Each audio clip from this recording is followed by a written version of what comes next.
یہ احکام اللہ نے ہمیں قرآن میں دیے گوشت سے متعلق. پہلا حکم حرمت علیکم المیتہ، اللہ کہتے ہیں ہر قسم کا مردہ جانور تم پر حرام. جو بھی جانور اپنی موت، مردہ کسے کہتے ہیں پتہ ہے؟ جس کو ذبح کر کے باقاعدہ خون اس کے رگوں سے نہ نکالا جائے. سمجھ میں آ رہی ہے بات؟ جس کو ذبح کر کے اس کے جسم سے بلڈ نہ نکالا جائے، اس جانور کو کیا کہا جاتا ہے؟ مردہ. جو اپنی موت مر گیا ہو، خود نہیں مارا آپ نے، اپنی موت مر گیا. بکری بیمار ہوئی، صبح انا للہ ہو گیا، اللہ کہتے ہیں انسانوں کے کھانے کی چیز نہیں ہے، مردہ ہو گیا.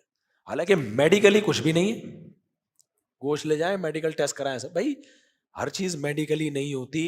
کچھ میڈیکلی تو بیٹی سے نکاح کرنا کوئی ہے معاذ اللہ، کوئی اس میں نقصان ہے؟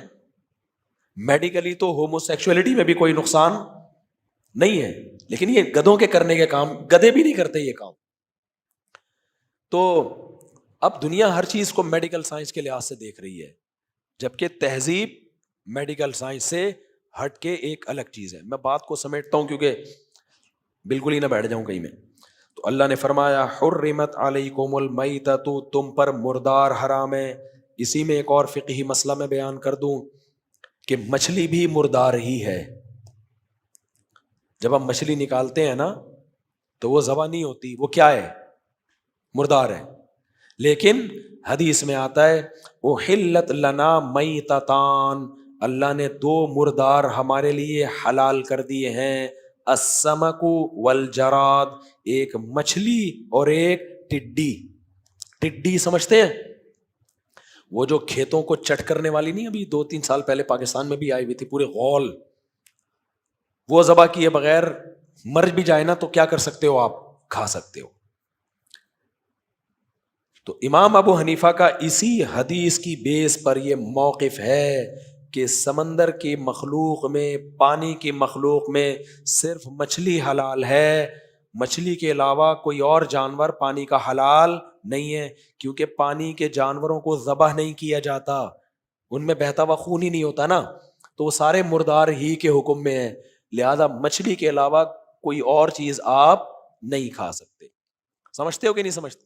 آج بہت سے اسکالرز نے جہلم والی سرکار سمیت ابو حنیفہ کا اس مسئلے میں مذاق اڑانا شروع کر دیا، اور دلیل کے طور پر قرآن کی آیت پیش کرتے ہیں سورہ انعام کی، احل لکم صید البحر وطعامہ متاعا لکم وللسیارہ، کہ تمہارے لیے سمندر کا شکار اور اس کا کھانا حلال ہے.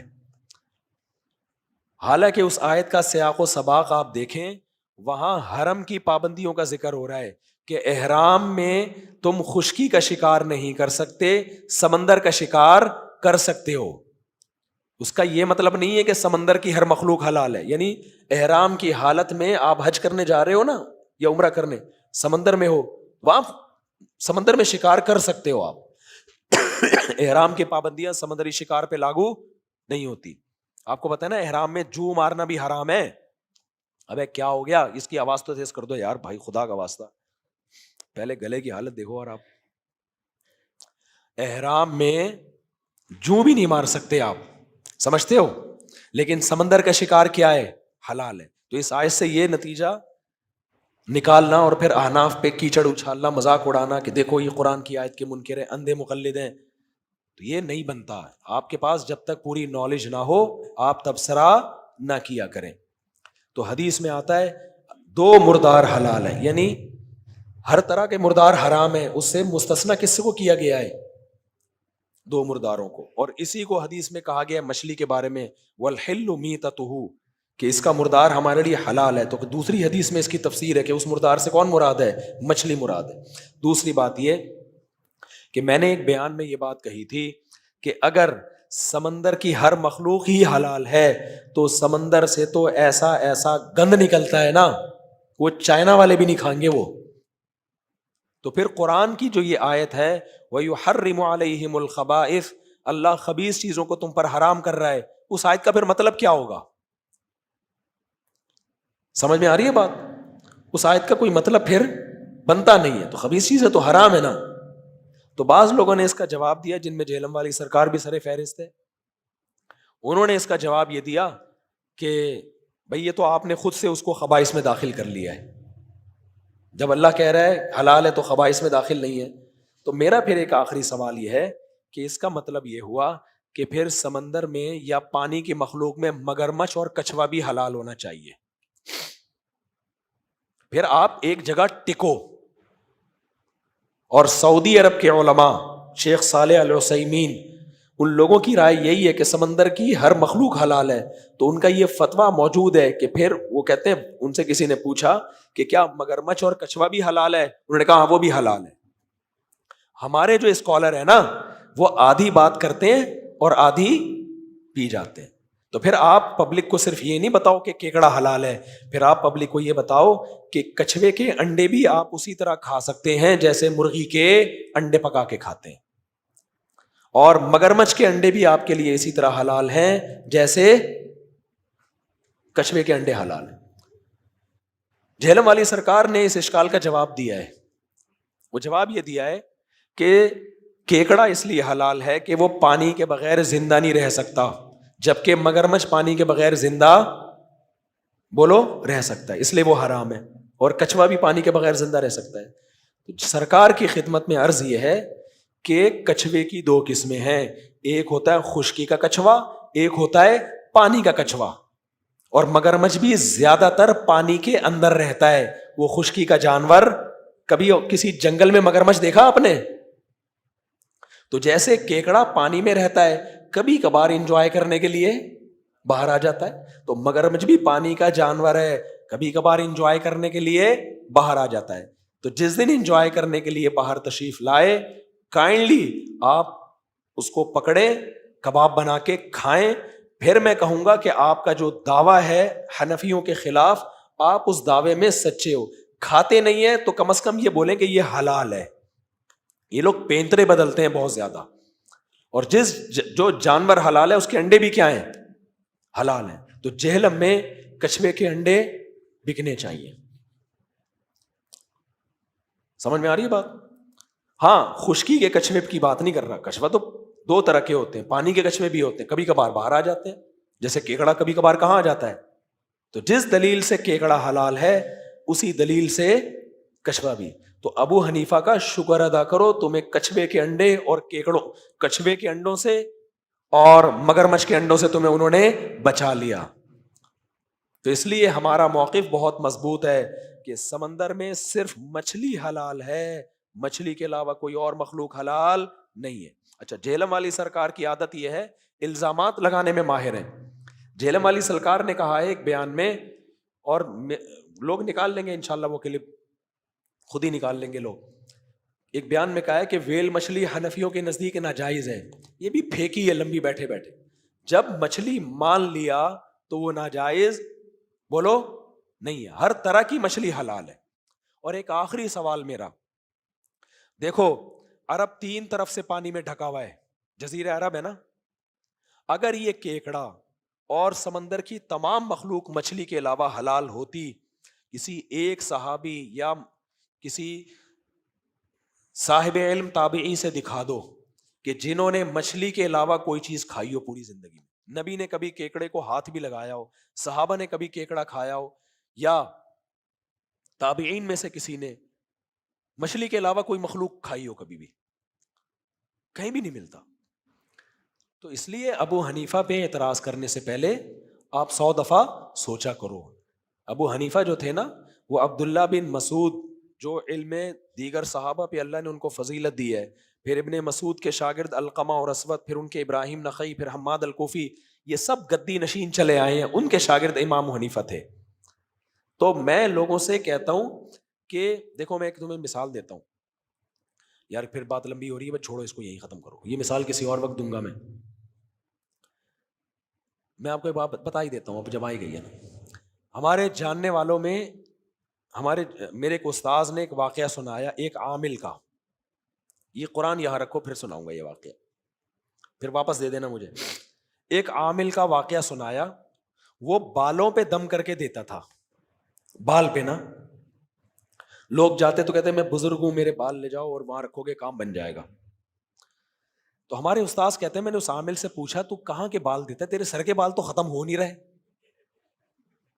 جو بھی آ رہا ہے اس کو ایک بالوں کا گچھا پکڑا رہا ہوتا ہے, یہ چند بال ہوتے ہیں اور دم کر کے. تو اس نے بتایا کہ میں زیر ناف بال دیتا ہوں ان کم بختوں کو, کسی کو بغل کے کسی کو زیر ناف. تو وہ کہتے ہیں کہ میں نے ان سے پوچھا کہ یار تو یہ کیا حرکت کر رہا ہے لوگوں کے ساتھ. تو کہتے ہیں اس عامل نے کہا کہ یہ کمبخت خدا کا در چھوڑ کے جب میرے پاس آتے ہیں نا تو ان کمبختوں کی یہی سزا ہے کہ ان کو گندے بال دوں میں بھی تم سے کہتا ہوں قرآن و حدیث کو سب مانتے ہیں, قرآن و حدیث کی ایک تشریح وہ ہے جو اسلاف نے کی ہے, بڑے بڑے مجتہدین نے کی ہے. جب تم ان مجتہدین کو فالو کرنا چھوڑ دو گے نا تو تمہاری قسمت میں آج کل کے کمبخت قسم کے اسکالر تمہیں گمراہ کریں گے. یہ تمہاری سزا ہے دنیا میں. اتنے بڑے بڑے لوگوں کو تم نے چھوڑا اور یہ کہہ کے کہ ہم تقلید نہیں کرتے, اور کس کی تقلید میں آئے؟ آج کل کے اسکالر کی, جن کو عربی پڑھنا نہیں آتی ہے, جن کو آیتوں کا ترجمہ کرنا نہیں آتا ہے. اس لیے ہم اگر مسلک پرست ہوتے ہیں نا تو ہم اپنی طرف بلا رہے ہوتے ہیں آپ کو, ہم مسلک پرست نہیں ہیں, تبھی تو ہم کہتے ہیں مجتہدین کو فالو کرو. لے آؤ اب دوبارہ اگلی آیت. چلو آپ آگے چلتے ہیں. تو پہلی آیت کا پہلا حصہ سمجھ میں آ گیا, حرمت علیکم المیتہ, یہ اسلام کا حسن ہے. ہمیں یاد ہے ہم بکریاں وغیرہ پالتے تھے, ہمارے پڑوسی بھی کبھی کوئی بکری مر جاتی تھی نا تو ہم چھوڑ دیتے تھے اس کو, تو کچھ غیر مسلم آتے تھے اٹھا کے لے کے کھاتے تھے, حالانکہ ہم بچے تھے لیکن ہمیں بڑی گھن آ رہی ہوتی تھی, یار یہ کیا کر رہے ہیں. تو اسلام نے کیا کیا, ہم پر احسان کیا, ہماری فیلنگ کو نیچر پہ باقی رکھنے کے لیے اللہ نے ہم پہ پابندی اگر نہ لگائی ہوتی, عقل استعمال کر کے ہم بھی گند میں ہاتھ ڈالنا شروع کر دیتے. ولیمے ہوتے لوگوں کے, کیا پکایا بھائی, گدھا پکایا آج ہم نے, کتے پکائے ہیں. کس دلیل سے سمجھاتے ہیں کتا کھانے کی چیز نہیں ہے؟ وہ کہتا کیا ہے, کتا ہی تو ہے, کتا ہی تو ہے نا, تو پھر تو بھائی کچھ بھی کھاتے رہو بیٹھ کے. تو اللہ نے پابندی لگا دی. دوسری اللہ نے پابندی لگائی والدم, خون بھی حرام ہے تمہارے اوپر, بہتا ہوا خون. ایک خون وہ ہوتا ہے جو جانور کے گوشت میں لگا رہ جاتا ہے, وہ تو ٹھیک ہے. جب جانور ذبح کرتے ہیں اور جو خون نکلتا ہے وہ خون بھی ہم پر کیا ہے, حرام ہے. یہ درندوں کے کھانے کی چیز ہے, شیر اور چیتوں کے پینے کی چیزیں ہیں, کتوں کے کھانے کی چیزیں ہیں, انسانوں کے کھانے کی چیزیں نہیں ہیں. یہ سمجھتے ہو. تیسری چیز وَلَحْمُ الْخِنْزِيرِ, اللہ کہتے ہیں سور کا گوشت بھی تم پہ کیا ہے, حرام. آپ کو پتا ہے اتنا گندا جانور ہے سور, پہانا کھاتا ہے, پتا ہے آپ کو. آپ یوٹیوب پہ سرچ کرو, پہلے زمانے میں جب یہ سیوریج کا سسٹم نہیں تھا نا, سسٹم تو ابھی بھی نہیں ہے کراچی میں تو کہتا ہوں یہ وہی پال لو خنزیر, وہ زیادہ اچھا صفائی کرے گا. لیکن پہلے زمانے میں تو بالکل ہی سسٹم نہیں تھا. آپ یوٹیوب پہ سرچ کریں تو یہ لوگ یورپ میں کیا ہوتا تھا, یہ ایسا کرتے تھے, جو بیت الخلا کی گندگی سب ایک جگہ جمع ہوتی رہتی تھی. پھر یہ لوگ سور پالتے تھے. پھر کیا کرتے تھے, سوروں کو بھوکا رکھتے تھے, پھر ان کا وہ شٹر کھولتے تھے, وہ سارے سور بھاگتے ہوئے آتے, وہ بھوکے ہوتے تھے 2-3 دن کے, وہ ساری گندگی چاٹ کے, کتنا غلیظ گند ہے انسان کا, یہ تو اس کی خوراک ہے. سمجھتے ہو گے نہیں سمجھتے, اتنا گندا جانور, تو اس کا گوشت کیسے کھائے گا یار انسان, اور غیرت بھی نہیں ہے اس میں. بہرحال تو اللہ نے کیا کہا, لحمل. اور آپ کو پتا ہے انگریزوں میں سور کھانے کا رواج نہیں تھا, یہ ان میں پہلی جنگ عظیم اور دوسری جنگ عظیم کے بعد آیا ہے. خوراک کی قلت ہو گئی, ان کے پادریوں نے فتویٰ دیا مجبوری میں جائز ہے, تو بھوک سے مرنے کے لیے تو اسلام نے بھی اجازت دے دی ہے بھائی, یہ مرتا کیا نہ کرتا. تو انہوں نے بھوک سے مرنے کے چکر میں جب کھانا شروع کیا تو ان کو چسکا لگ گیا. اور اتنا غلیظ جانور ہے نا, آپ کہیں اب یورپ میں ہم سفر کرتے ہیں نا باہر ملکوں میں, اتنی اسمیل آ رہی ہوتی ہے, گھن آ رہی ہوتی ہے اسے دیکھ. وہی بات ہے, آپ گندگی کھانا شروع کر دو تو عادی ہو جاؤ گے. تو آگے اللہ نے فرمایا وَمَا أُهِلَّ لِغَيْرِ اللَّهِ بِهِ, جس جانور پر اللہ کے علاوہ کسی اور کا نام لے لیا جائے. یہ بھی روحانی گندگی آ گئی ہے, پیر کے نام پہ ذبح کر دیا, مزار کے نام پہ ذبح کر دیا, یہ بھی محسوس کرنے کی چیز ہے. توحید پرست آدمی ایسا جانور نہیں کھاتا. اس کی میں مثال دیتا ہوں اپنی دادی سے. ہماری دادی نا میت کے کھانے میں کبھی نہیں جاتی تھی. کسی کے یہاں میت ہو گئی نا, وہ دیگ بنا کے کھلا رہے ہیں سب کو, ہوتا ہے لوگوں میں. میری دادی نہیں جاتی تھی. ہم ان سے پوچھتے تھے دادی آپ کیوں نہیں جا رہی؟ وہ کہتی تھی مجھے مردوں کے کھانے حلق میں ہی نہیں اترتے, گھن آتی ہے. حقیقت ہے یہ. تو یہ محسوس کرنے کی چیزیں ہیں. تو یہاں بھی ایسا ہی ہے. اللہ کہتے ہیں جس جانور کو ذبح کیا گیا کس کے نام پہ؟ کسی بت کے نام پہ بھیٹ چڑھایا ہے, مزار پہ بھیٹ چڑھایا کسی بزرگ کے نام پہ, وہ انسانوں کے توحید پرستوں کے کھانے کی چیز نہیں ہے. والمنخنقۃ, کچھ جانور طبعی موت مرتے ہیں. اللہ کہتے ہیں اب تم شکار کرو گے, شکار کر کے جانور ہلاک کرو گے نا, تو شکار کی بھی بہت ساری قسمیں ہیں, صرف ایک قسم حلال ہے, باقی ساری کیا ہے؟ حرام. وہ کیا ہے؟ المنخنقۃ, حلال جانور تم نے گلا گھوٹ کے اگر مارا ہے اس کو بھی تمہیں کھانے کی اجازت بولو نہیں ہے. کیسی پاکیزہ تعلیمات ہے. بلڈ اندر رہ جاتا ہے سارا, گندا خون. گورے جب کھانا پکاتے ہیں نا, آپ ان کا کھانا دیکھو, خون نکلتا رہتا ہے سالن میں. خون گندی چیز ہے, بیماریاں بھی ہوتی ہیں اس میں. اب تو وہ بھی ذبیحہ کی طرف آ رہے ہیں آہستہ آہستہ کہ یار ذبح کر کے کھایا کرو. تو جس جانور کا گلا گھوٹ کے مار دیا اس کو بھی کھانے کی اجازت نہیں. والموقوذۃ, اللہ کہتے ہیں جس کو پتھر پھینک کے مارا ہو اور اس سے وہ مر گیا ہو, وہ جانور بھی کھانے کی اجازت بولو نہیں ہے. یہاں گولی کا شکار آ گیا. دیکھو دھار والی چیز اگر ماری نا آپ نے جانور کے, بسم اللہ اللہ اکبر پڑھ کے تیر چلایا, وہ اس کے گھپ گیا, آپ قریب پہنچے, جانور ٹھنڈا ہو چکا تھا, ذبح کرنے کا موقع نہیں ملا, تو وہ حلال ہے. کیوں؟ دھار والی چیز ماری ہے آپ نے اس کی, اور ذبح کرنے کا موقع ملا بھی نہیں ہے آپ کو. لیکن قرآن کہہ رہا ہے اگر پتھر سے مارا ہے, تو پتھر سے اگر مارا ہے جانور تو پھر وہ حلال نہیں ہے, بے شک اللہ اکبر پڑھ کے مارا ہو. اسی سے علماء نے استدلال کیا ہے کہ گولی کا شکار حلال نہیں ہے, کیونکہ گولی میں آگے دھار نہیں ہوتی. اب عرب علماء کا, بعض عرب علماء کا موقف یہ ہے کہ گولی کا شکار حلال ہے, بسم اللہ اللہ اکبر پڑھ کے فائر کیا تو حلال ہے. لیکن جمہور علماء, جو خاص طور پہ حنفی مکتب فکر کے علماء ہیں, بر صغیر کے علماء, مصر میں, شام میں, جو بھی فقہ حنفی کو فالو کرتے ہیں, وہ کہتے ہیں حلال نہیں ہے. اس کی وجہ یہ ہے کہ گولی صرف یہ کرتی ہے کہ خون نکال دیتی ہے, تو پتھر بھی نکال سکتا ہے. قرآن نے ہر طرح کے پتھر کے شکار کو حرام قرار دیا ہے, چاہے وہ خون نکالے چاہے خون نہ نکالے. تو حکم کا مدار اس پر نہیں ہے کہ پتھر مار رہے ہیں یا گولی مار رہے ہیں, حکم کا مدار اس پر ہے دھار والی چیز مار رہے ہیں یا گول چیز مار رہے ہیں آپ اس کو. یہ ہے صرف فرق یہ ہے کہ آپ پتھر کی طاقت جیسے غلیل سے بڑھا سکتے ہو, ہاتھ سے بڑھا سکتے ہو, تو وہ بیرل میں رکھ کے بارود سے اس کی پھینکنے کی طاقت کو بڑھا دیتے ہو آپ. تو پھینکنے کی طاقت بڑھ جاتی ہے جس سے وہ جسم میں گھس کے خون نکال دیتی ہے. تو خون نکالنا کافی نہیں ہے, خون نکالنا تو پتھر کے ذریعے بھی ممکن ہے, زور سے مارو گے تو خون نکل جائے گا. تو اس لیے ہماری رائے میں گولی کا شکار حلال نہیں, اور یہ مضبوط موقف ہے. اور حدیث میں یہ بھی آتا ہے کہ ایک صحابی نے پوچھا یا رسول اللہ ہم جانور کا شکار کرتے ہیں, ہمیں پتہ نہیں چلتا ہمارے تیر سے مرا ہے یا کسی درندے نے مارا ہے, آپ نے منع کر دیا اس کو کھانے سے. اس سے پتہ چلتا ہے کہ بھائی 50% حلال اور 50% حرام کا امکان ہو تو حرام والے پہلو کو ترجیح دی جائے گی. تو اگر گولی کے شکار میں فرض کر لو کہ ہم اس کو دھار مان لیں, تو بھی دوسرے پتھر والا عنصر اس میں زیادہ ہے. تو جب تک حلال ہونے کا یقین نہیں ہوگا آپ کے لیے وہ جانور حرام رہے گا. ہاں گولی سے شکار کیا آپ نے اور جانور کے مرنے سے پہلے ذبح کر دیا پھر تو ٹھیک ہے, یا گولی میں دھار ہو آگے, دھار کا مطلب نوک ہو آگے, یا بلیڈ لگا ہوا ہو اور بلیڈ جا کے اس کو لگے, پھر ٹھیک ہے, پھر وہ تیر کی طرح ہے, سمجھتے ہو.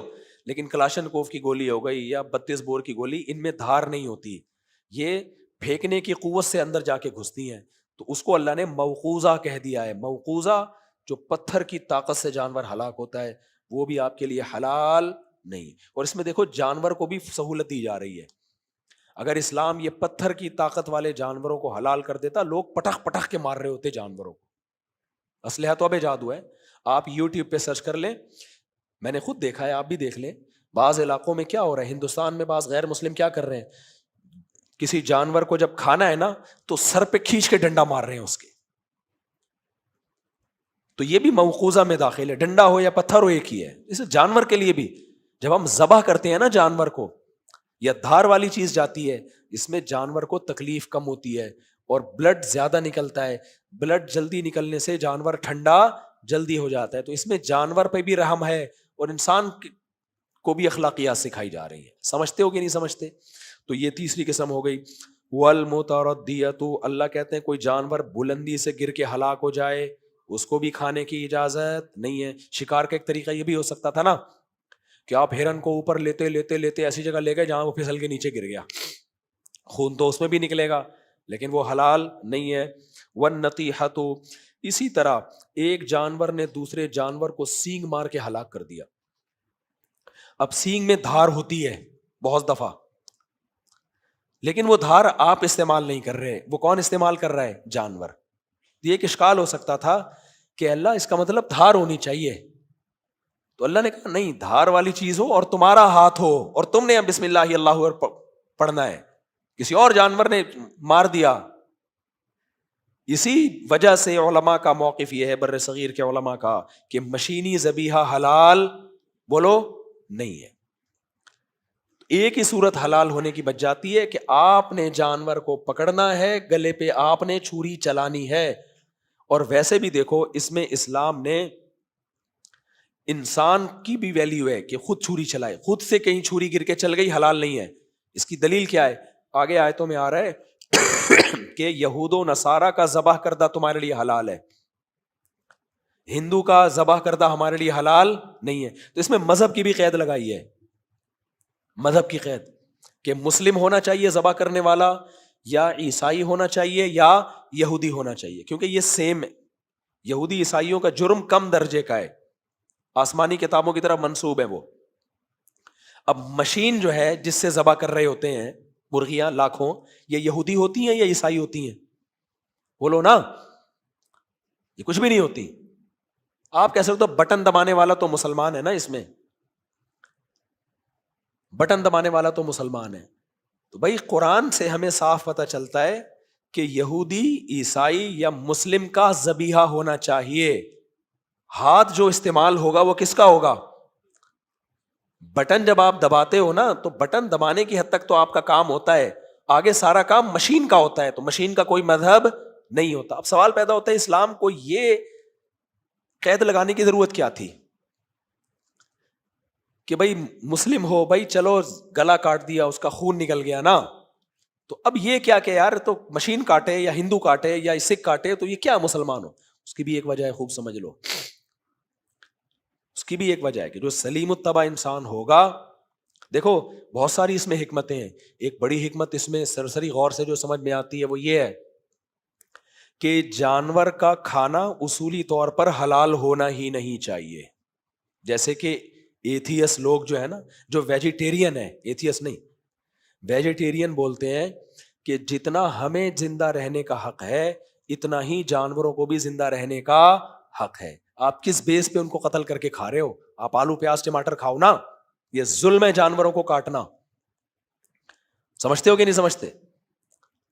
ایتھیس لوگ کیا کہتے ہیں, مسلمان بقرعید میں اتنے جانور کاٹتے ہیں, ظلم ہے جانوروں پر. ان کا جواب تو بہت آسان ہے کہ بقرعید میں کاٹنا اگر ظلم ہے تو KFC کے برگر میں مرغی کاٹ کے ڈالنا بھی کیا ہے؟ اصولی طور پر تو جانور کا کاٹنا واقعی ظلم ہے, کیونکہ جتنا زندہ رہنے کا آپ کو حق ہے اتنا ہی جانور کو بھی حق ہے. جانور اگر جانور کو کھاتا ہے اس میں تو عقل نہیں ہے نا, اور مجبور بھی ہے, وہ کیا کھائے گا اس کے علاوہ؟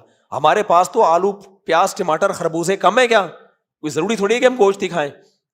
گوشت صحت کے لیے بہت مفید ہے لیکن ضروری نہیں ہے. ہندو 90 سال بغیر گوشت کے زندہ رہ لیتے ہیں, ویجیٹیرین ہوتے ہیں رہ لیتے. ایسے گوشت کے بغیر زندگی ہے نہیں, ایسا نہ چھوڑ دینا, یہ انسان کی نیچرل غذا میں شامل ہے گوشت. تو اصولی طور پر حلال نہیں ہونا چاہیے, ظلم ہونا چاہیے. لیکن مسلمان اللہ کا نام لے کے جانور کے گلے پہ چھری چلاتا ہے, یہ ثابت کرتا ہے کہ اللہ نے اس کو میرے لیے مسخر کیا ہے, میرے لیے خود سے اس کا کاٹنا ٹھیک نہیں ہے، کیونکہ یہ بھی مخلوق ہے، میں بھی کیا ہوں، مخلوق. میں کس بیس پہ اس کو کاٹ رہا ہوں بھائی؟ وہ کہے گا نہیں یار تم اپنے فائدے کے لیے اپنے بھائی کو قتل کرو تو جرم ہے، گائے کو کاٹو تو یہ بھی تو ظلم ہونا چاہیے نا. لیکن ہمیں گائے پر کوئی ملکیت حاصل نہیں ہے، لیکن اللہ کو ہے. جب اللہ ہمیں پرمیشن دے گا، اس کی میں مثال تو جیسے کل میں نے مسئلہ بتایا نا، میں بلکہ بتاتا رہتا ہوں، جج اپنی بیوی کو طلاق دے سکتا ہے، دوسروں کی بیویوں کو طلاق نہیں دے سکتا. لیکن اگر کوئی شخص کسی کو وکیل بنا دے کہ تم میری بیوی کو طلاق دے سکتے ہو، میں تمہیں اختیار دے رہا ہوں، تو اس کے پاس بھی اختیار چلا جائے گا. اب آپ نے وسیم سے کہا کہ میں تو ڈر رہا ہوں بیگم کے سامنے آتے ہوئے، تو جا، میں تجھے اجازت دے رہا ہوں کہ میری طرف سے میری بیوی کو ڈیورس دے دے. تو وہ جا کے آپ کی طرف سے آپ کی بیوی کو جب ڈیورس دے گا تو بیوی کہے گی کہ تمہیں یہ کس نے رائٹ دیا کہ تم مجھے طلاق دے رہے ہو؟ وہ کہے گا بھائی جس کے پاس رائٹ تھا اس نے دیا یہ رائٹ. اب حلال ہو گیا کہ نہیں ہو گیا؟ نہیں آئی میرا خیال ہے بات سمجھ میں؟ تو اسی طرح ہم جب گائے کو کاٹتے ہیں، گائے بزبان حال ہم سے پوچھتی ہے تمہیں یہ کس نے رائٹ دیا کہ میں اچھی بھلی لائف کو انجوائے کر رہی ہوں؟ بکرا کہتا ہے ابھی میری جوانی کے دن آئے تھے، ابھی تم کمبخت 10 سال گرل فرینڈوں کے ساتھ گھومتے ہو، پھر جا کے شادیاں کرتے ہو اور وہ بھی 4 کھینچ رہے ہوتے ہو. ابھی آنکھ مٹکا شروع ہوا ہے، بھی میں جوانی کی دہلیز پہ قدم رکھا ہے، تھوڑا سا بھی میں نے لائف کو انجوائے کرنا شروع کیا ہے، اور کمبخت تو مجھے کس بیس پہ لٹا کے کاٹ رہا ہے؟ تو تجھے یہ میرے اوپر کہاں سے طاقت آئی؟ تو ہم بکرے کو جواب میں کیا کہیں گے؟ واقعی ہمیں تیرے اوپر کوئی ولایت حاصل نہیں ہے، لیکن خدا کو ہم پہ بھی ہے اور تجھ پہ بھی ہے. تو جس خدا کو تجھ پر ہے نا، اس نے ہمیں کہا ہے کہ تم کاٹ سکتے ہو. دیکھو انسان کو قتل کر سکتا ہے نہیں، لیکن ابراہیم علیہ السلام نے حضرت اسماعیل کو ذبح کرنے کے لیے لٹایا تھا نا. کیوں؟ اب کیسے حلال ہو گیا؟ بھائی اسماعیل پر بھی کنٹرول خدا کا، ابراہیم پر بھی کنٹرول خدا کا. تو جب اللہ کہے گا تو پھر حلال ہے، ورنہ حلال نہیں ہے. تو اللہ کو مانتے یہ 3 لوگ ہی ہیں، یہودی، عیسائی اور مسلمان. باقی اللہ کو مانتے کہاں ہیں؟ تو اس نے کہا یہ 3 جو مجھے مانتے ہیں ان کو تو رائٹ ہے کہ ذبح کریں اور کھا جائیں، اس کے علاوہ جب کوئی کاٹے گا تو کس بیس پہ کاٹ رہا ہے؟ ٹھیک ہے نا، کس بیس پہ کاٹ رہا ہے؟ کاٹے گا تو نہیں کھاؤ گے اس کو. کھوپڑی شریف میں بات آ رہی ہے کہ نہیں آ رہی ہے؟ میں آج بس مکمل کر دوں. وما اکل السبع، اسی طرح اللہ فرماتے ہیں درندہ کسی جانور کو اگر کھا لے. میں جب مسائی قوم میں گیا نا، وہاں ادھر تنزانیہ کے جنگلوں میں، وہ کیا کرتے ہیں، شیر کھاتا ہے نا کسی ہرن کو پکڑ کے، شکار کرے گا شیر اور پٹخ کے کھال ادھیڑ رہا ہوگا تو ڈنڈے لے کے جائیں گے، شیر کو مار کے بھگا دیں گے، لے آئیں گے. آپ کو اللہ کی قسم اٹھا کے کہوں کہ یہ چیز انسانوں پہ سوٹ بولو نہیں کرتی، واقعی نہیں کرنا. عجیب سی وحشت ہوتی ہے یار، یہ کیا کر رہے ہو یار، جانور کے منہ سے نوالا چھین رہے ہو. ہاں ذبح کر دو تو پھر موت کا سبب کون بنا ہے؟ آپ بنے ہو. تو اللہ کہتے ہیں درندہ جو کھائے گا اس نے مارا ہے نا، تو اب تمہارے لیے وہ جانور حلال نہیں ہے. یہ بھی انسانیت کی توہین ہے.